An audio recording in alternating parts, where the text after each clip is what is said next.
Hello viewers, எல்லாருக்கும் வணக்கம். நாம் இந்த வீடியோவில் 18th March 2024 மார்க்கெட் அப்டேட்டை பார்க்கலாம். அப்புறம் stocks Tata steel, Mahindra and Mahindra, JSW steel இதெல்லாம் இதுக்காக ரேலி ஆச்சுது. UPL, Infosys, Tata consumer products இதெல்லாம் இதுக்காக விழுந்துச்சு.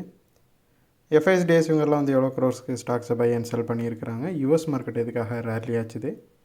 கிரிப்டோ, க்ரூட், கோல்டு இதோட ரேட்ஸ் எல்லாத்தையும் நம்ம இந்த வீடியோவில் பார்க்கலாம். ஃபஸ்ட் வந்து மார்க்கெட் அப்டேட்டை பார்த்துக்கலாம். அதுக்கு முன்னாடி நீங்கள் இன்னும் சேனலை சப்ஸ்கிரைப் பண்ணாமல் இருந்தால் மறக்காமல் சப்ஸ்கிரைப் பண்ணுங்கள். நிஃப்டி பார்த்திங்கன்னா ஒரு 32 பாயிண்ட் வந்து ரேலி ஆகிருந்துச்சு. முன்னமே சொன்ன மாதிரி ஸ்டீலில் வந்து நிஃப்டி வந்து 22,000க்கும் 22,200க்கும் இடையில தான் க்ளோஸ் ஆகுது. ஸோ இன்ட்ராடேயில் அது கீழே போனாலும் மறுபடியும் வந்து க்ளோஸ் ஆகிறப்போ பார்த்திங்கன்னா 22,000க்கு மேலே தான் க்ளோஸ் ஆகிட்ருக்குது. ஸ்டில் வந்து சப்போர்ட்டு 22,000 வந்து பயங்கரமான சப்போர்ட்டு இருக்குது. ரெசிஸ்டன்ஸ் பார்த்திங்கன்னா 22,200 இருக்குது. கிஃப்ட் நிஃப்டி பார்த்திங்கன்னா ஒரு 39 பாயிண்ட் வந்து ப்ளஸில் காட்டுது. மேபி நாளைக்கு கொஞ்சமாக ரேலியாக வாய்ப்பு இருக்குது. ஸ்டில் வந்து 22,200 தாண்டுமாங்கிறது டவுட்டு தான். ஸ்டாக்ஸ் பார்த்திங்கன்னா டாடா ஸ்டீல் வந்து ஒரு 8 பாயிண்ட் வந்து ரேலியாக இருக்குது.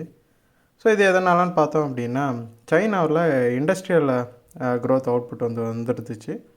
ஸோ அதுபடி பார்த்திங்கன்னா அந்த க்ரோத் டேட்டா வந்து நல்லாவே வந்ததுனால மெட்டலுக்கான டிமாண்ட் வந்து அதிகமாகலாம் அப்படின்னு ஒரு எக்ஸ்பெக்டேஷன் வந்து இப்போதைக்கு மார்க்கெட்டில் இருக்குது. அதனால் பார்த்திங்கன்னா டாடா ஸ்டீல், அப்புறம் JSW steel, Jindal steel power, sail எல்லாமே வந்து நல்லாவே ரேலியை காட்டுச்சுது. அப்புறம் மஹேந்திரன் அண்ட் மஹேந்திரா பார்த்திங்கன்னா ஒரு 56 பாயிண்ட் வந்து ரேலியாக இருக்குது. மஹேந்திரன் அண்ட் மஹேந்திராவோட XUV 300 அப்படிங்கிற வண்டியோட ஃபேஸ் லிஃப்ட் லான்ச் வந்து சீக்கிரமே இருக்கும் அப்படின்ட்டு ஒரு நியூஸு வந்ததுனால மஹேந்திரன் அண்ட் மஹேந்திரா ரேலி ஆச்சுது. அப்புறம் யூபிஎல்லில் பார்த்தோம் அப்படின்னா அது ஒரு 9 பாயிண்ட் வந்து விழுந்துருக்குது. ஃப்ரைடே வந்து ஒரு பை வந்துச்சு. ஆனால் அது ஒரு 3 இயர் லோவுக்கு போனதுனால யூபிஎல்லில் ஒரு பை இருந்துச்சு. இப்போ வந்து அதோட ப்ராஃபிட் புக்கிங்னால இது மறுபடியும் விழுந்துருக்குது.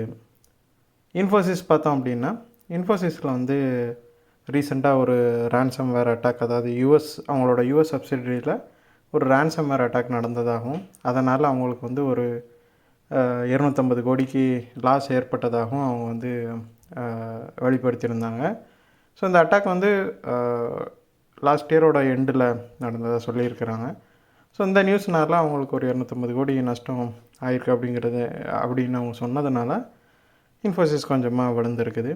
அப்புறம் டாடா கன்சியூமர் ப்ராடக்ட்ஸை பார்த்தோம்னா அது வந்து 52 வீக் ஹையில் இருந்துச்சு. ஒரு 1 வீக்காகவே ப்ராஃபிட் புக்கிங்னால் விழுந்துட்டு தான் இருக்குது. அப்புறம் எஃப்ஐஸை பார்த்தோம் அப்படின்னா அவங்க வந்து ஒரு 2,051 கோடிக்கு வந்து செல் பண்ணியிருக்கிறாங்க.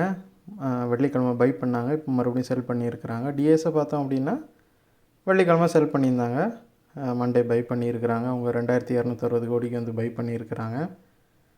அதே மாதிரி இந்த ஒரு மாதத்தில் மட்டும், அதாவது மார்ச் ஸ்டார்ட் ஆனதுலேருந்து இப்போ வரைக்கும் எஃப்ஐஸ் வந்து ஒரு 7,260 கோடிக்கு கன்சாலிடேட்டடாக பை பண்ணியிருக்கிறாங்க. டிஎஸை பார்த்தோம் அப்படின்னா அவங்க ஒரு 30,307 கோடிக்கு வந்து பை பண்ணியிருக்கிறாங்க. ஸோ 2 பேருமே மொத்தமாக சேர்த்து கன்சாலிடேட்டடாக பார்க்கும்போது 37,000 கோடி, 37,500 கோடிக்கு மேலே வந்து பை தான் பண்ணியிருக்காங்க. ஆனாலும் மார்க்கெட் வந்து பெருசாக எந்த மூவையும் பண்ணலை.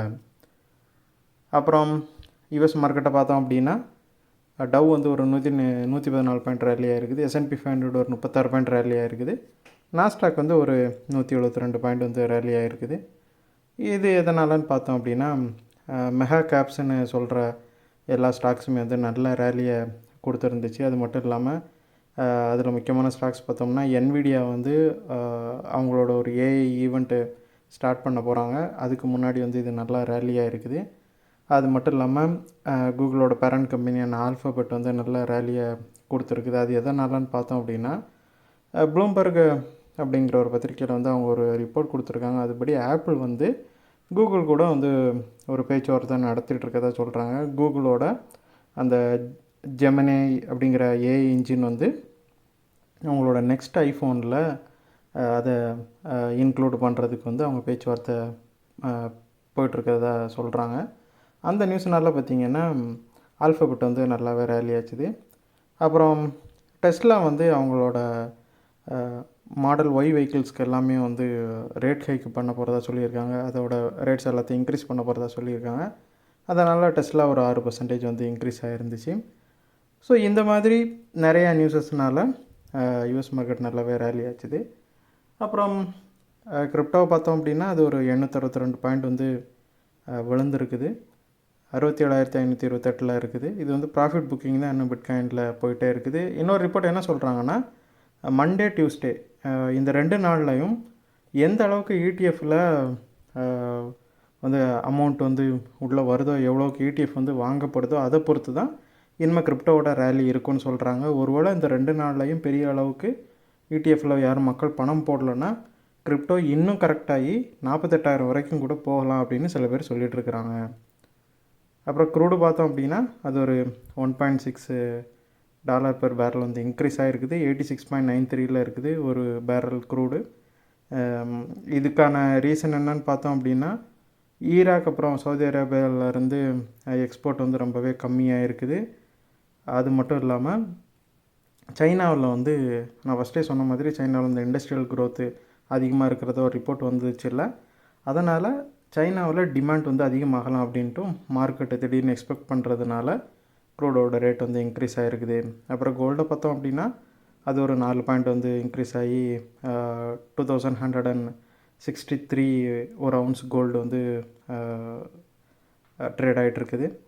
இதுக்கு காரணம் வந்து இன்றைக்கி யூரோப்பியன் மார்க்கெட் வந்து நல்லாவே பாசிட்டிவாக ட்ரேட் ஆச்சுது. ஸோ அந்த டைமில் கோல்டோட ரேட்ஸ் வந்து அவங்க இன்க்ரீஸ் பண்ணி விட்டுட்டாங்க. அப்போது வந்து இன்க்ரீஸ் ஆன கோல்டு ரேட்டு தான் இன்றைக்கி ஒரு ஹையை காட்டுச்சு. மற்றபடி வேறு எந்த நியூஸும் பாசிட்டிவாக கோல்டுக்கு இல்லை.